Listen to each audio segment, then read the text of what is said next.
साथ संगत जी, प्यार से कहना धन निरंकार जी कि ये निराकार ही जीवन में एक प्राथमिकता है।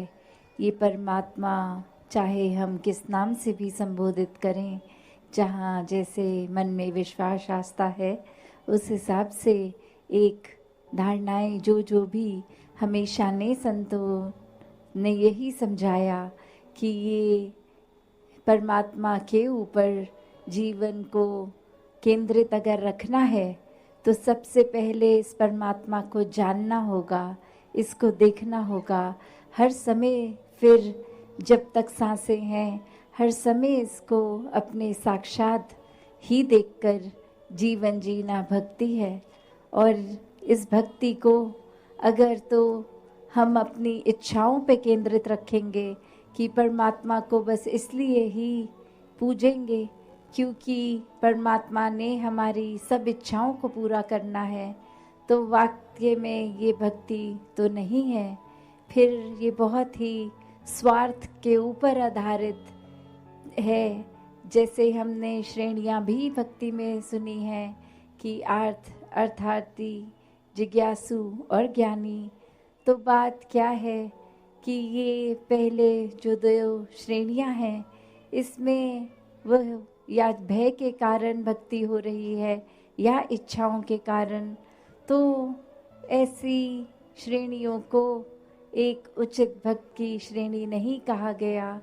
ये फिर अवस्था जो जिज्ञासु की है कि ये जानने का मन में एक बहुत ही जिज्ञासा कि हम हैं क्या, ये सिर्फ शरीर तो नहीं है, शरीर तो कुछ समय तक का ही।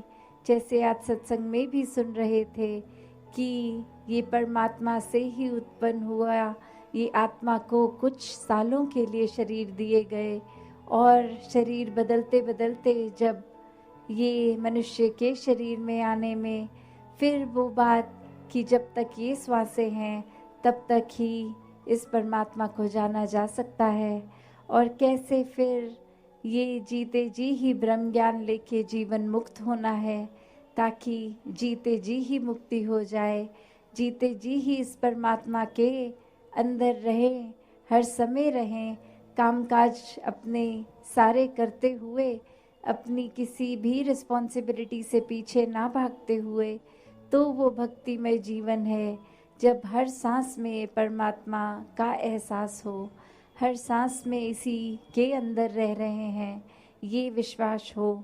ये भक्ति फिर इच्छाओं से उठकर ये जिज्ञासिक अवस्था से कि अपनी पहचान करनी है, तो ब्रह्म ज्ञान द्वारा ही वो संभव है। और फिर ब्रह्म ज्ञान को जीना है, क्योंकि सिर्फ ब्रह्म ज्ञान लेने से ही मुक्ति हो ये तब तक पॉसिबल नहीं जब तक ब्रह्म ज्ञान को जिए नहीं जीवन में। तो ये ज्ञानी अवस्था भक्त की जो श्रेष्ठ अवस्था कही गई है, तो ऐसे ही ज्ञानी होना हर एक के लिए संभव है। और एक ज्ञानी अवस्था आने के लिए सिर्फ और सिर्फ जो त्याग करना है वो अहंकार का, अपने आप के होने का, तभी इस परमात्मा में एकमिक हो पाएंगे। वरना तो ये अहंकार अगर मन में टिका है तो निराकार मन में नहीं टिक सकता। तो ये परमात्मा को जितना ही मन में हम बसाएंगे उतने ही हमारे अवगुण दूर होते जाएंगे।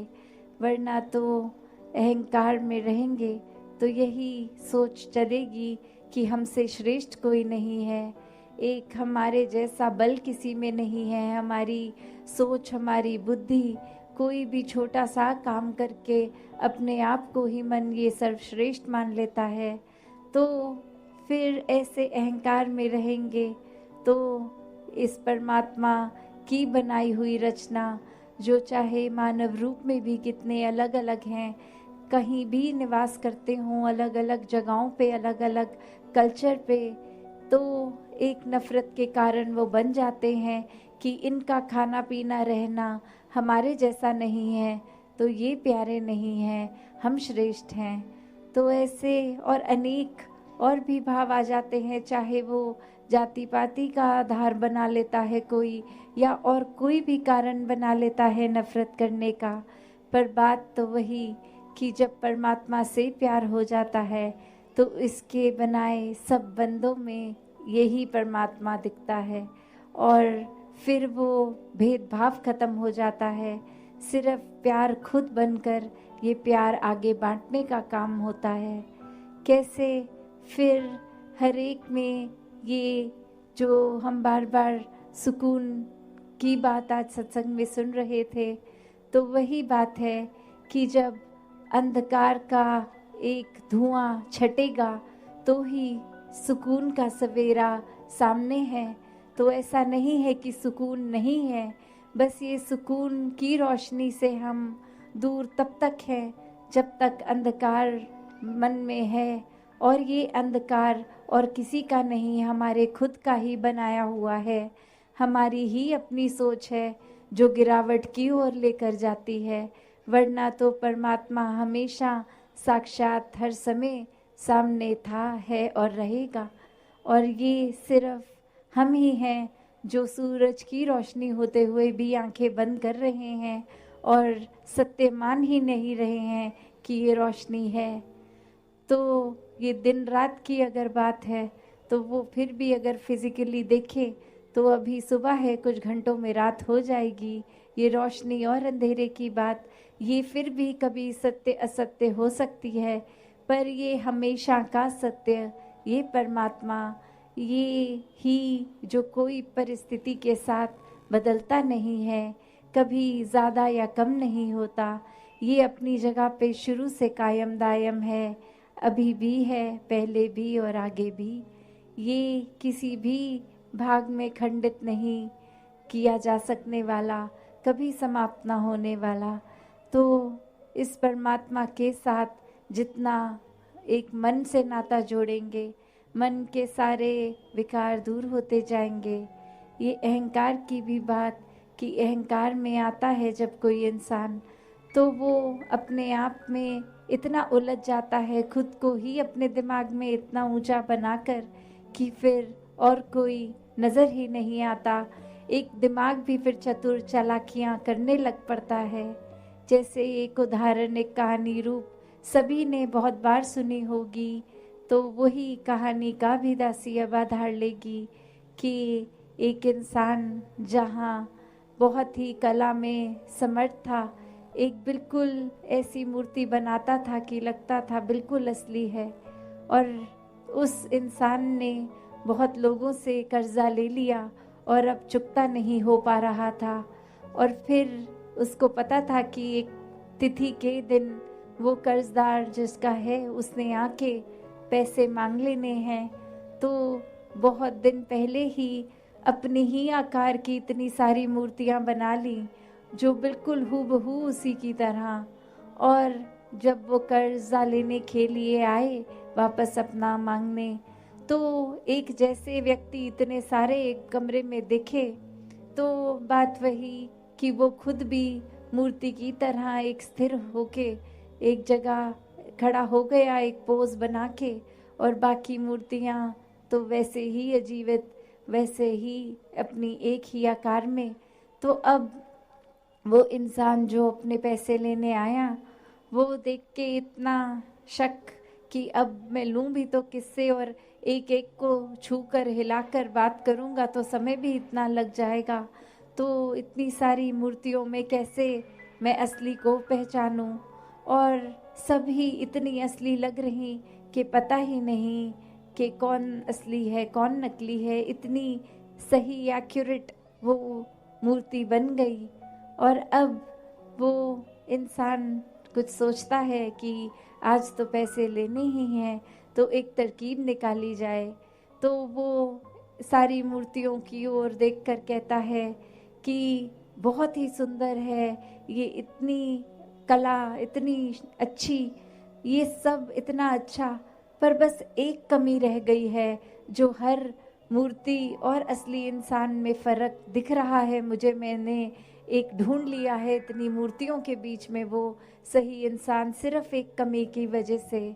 और वहाँ वो मूर्तिकार उस समय सिर्फ इतना ही उसके अहंकार पर ठेस पहुँची कि ये कौन मेरी कमियाँ निकालने आ गया है, मैंने तो बहुत ही एक असल दिखने वाली मूर्ति बनाई है, कोई कमी नहीं है। और वो बीच में से बोल पड़ता है कि सब बिल्कुल ही असली लग रही हैं, कोई कमी नहीं है, तुम कौन होते हो कमी निकालने वाले। तो फिर वो इंसान कहता है कि आजा तुझे ही ढूंढ रहा था। तो कैसे ये भाव मन के कि ये बात इंसान जहाँ अपने आप को अहंकार के कारण इतना ऊंचा मान लेता है कि फिर एक अपने आप को इतना संपन्न मानते हुए दिमाग से कितनी चतुर चालाकियाँ भी कर लेता है, पर वही अहंकार है जो उसको डूबा ले जाता है, वो वहीं ख़त्म हो जाता है इंसान। तो कैसे, जहाँ वही बात कि ये उदाहरण में तो चलो वो एक घटना की तरह, पर हम अपने जीवन में कितनी बार ऐसा कर लेते हैं, छोटी छोटी चीज़ें भी, कि अगर घर में किसी दिन खाना बना लिया तो घर वालों को ही खिलाया और किसी ने छोटी छोटी कमी निकाल दी, नमक कम है या कुछ भी, तो कैसे वो मन पे ठेस पहुंच जाती है। कैसे वो एक बात आती है कि इतनी मेहनत करके इतना समय लगा के खाया, और फिर मन में भाव, वो जहाँ इतने प्यार से खाना बनाया वही एक मन हमारा ही खट्टा हो जाता है। या फिर कोई और उदाहरण कि किसी ने कोई चीज़ भी एक पॉइंट आउट कर दी कि ये हम में ठीक नहीं है, हमें एज अ पर्सन अपने किरदार में ये एक बदलाव लाना है। तो अक्सर इंसान अपने आप का सुधार तो क्या ही करेगा, उस इंसान से ही बातचीत बंद कर देता है कि इसने मेरी कमी बताई कैसे, मुझ में तो कोई कमी नहीं है। तो ऐसा ये जो हर दिन हम जीते हैं वो एक सिर्फ कोई एक घटना नहीं, ये सूक्ष्म अहंकार धीरे धीरे हमारे अंदर इस तरह आता है कि फिर वो इतना प्रबल रूप ले लेता है, हमें पता ही नहीं चलता। तो संतों ने हमेशा से चेतन किया है, ये चेतावनी दी है कि जीवन को मानवीय गुणों से जीना है, समर्पित भाव हो के दिल में एक अहंकार का वास ना करते हुए प्यार को ही बस मन में बसा के जीना है। किसी ने कुछ कमी बताई तो उसको ऐसे मानना है कि ये इंसान तो हमारा परम मित्र है जो हमें और सुधार की ओर ले जा रहा है, और कोई कमी पता है तो उसको तुरंत सुधारा जाए, ना कि ऐसा कोई दूसरे के लिए वो भाव मन में लाया जाए। तो कैसे जितना ज़्यादा अपना सुधार करते जाएंगे उतना ही एक मनुष्य रूप में हम पूर्ण मनुष्य बनते जाएंगे, क्योंकि परमात्मा अपने आप में ही पूरा है, इसके साथ जुड़कर तो हम वाकई ही पूर्ण मनुष्य बन गए। पर फिर जीते जी जो ये माया का प्रभाव, ये और हमने अपने मन को खुद ही जो उलझा लिया है, फिर ये उलझनों से निकलना है तो परमात्मा का ही सहारा लेना होगा। पर वो तब तक आखिरी मिनट तक वेट ना की जाए कि जब हम बहुत कुछ खराब हो जाएंगे या हमारे दिमाग में इतने एक मायूसियत भरे एक नेगेटिव ख्याल नहीं आएंगे, तब तक हम परमात्मा की ओर सोच भी नहीं लाते। तो ऐसा होने से पहले ही संत चेतन कर देते हैं कि अब स्थिति चाहे अच्छी हो बुरी हो, एक अवस्था, घर हो, महल हो, झोंपड़ी हो, कुछ भी हो, या एक दुख सुख शरीर में एक अच्छा समय चल रहा है या बुरा, तो परमात्मा सिर्फ तब ही याद ना किया जाए जब दुख है, जब राहत चाहिए। तो ये हर समय खुशी में भी ये खुशी परमात्मा ने ही दी, और दुख भी इस परमात्मा का ही प्रसाद है।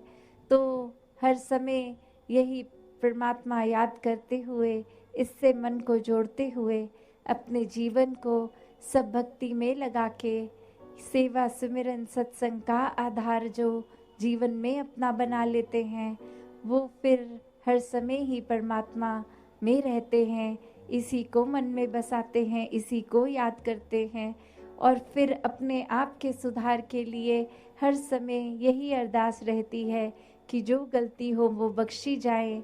वही सुमिरन की भी भाव कि ये परमात्मा से अरदास मन की एक सुधार की और जीवन जाया जाए। तो ऐसा ही भाव हर किसी का जहाँ बन सकता है और है भी, बस वो अपनी भक्ति हर किसी के हाथ में है कि हमें एक संतमति के अनुसार रहना है या मनमति करनी है। तो जो संतमति के अनुसार जीवन बिता देते हैं वो पूर्ण भक्त बन जाते हैं। जो हमेशा इस ब्रह्म ज्ञान को याद रखते हैं पूर्ण भक्त बन जाते हैं। तो हर कोई जहाँ निराकार को आधार बना के अपना जीवन चलाता रहे, वहीं हर एक ने प्रयास करना है कि अपने जीवन को फिर इस तरह संतों के अनुसार जिएं कि हर समय हमें जो भी मिले उनको भी ये फर्क दिखे कि ये इंसान वाकई ही परमात्मा से जुड़ा है, परमात्मा में ही रहता है। इन्हीं शब्दों से दासी आपसे आज्ञा लेगी। धन्यवाद जी।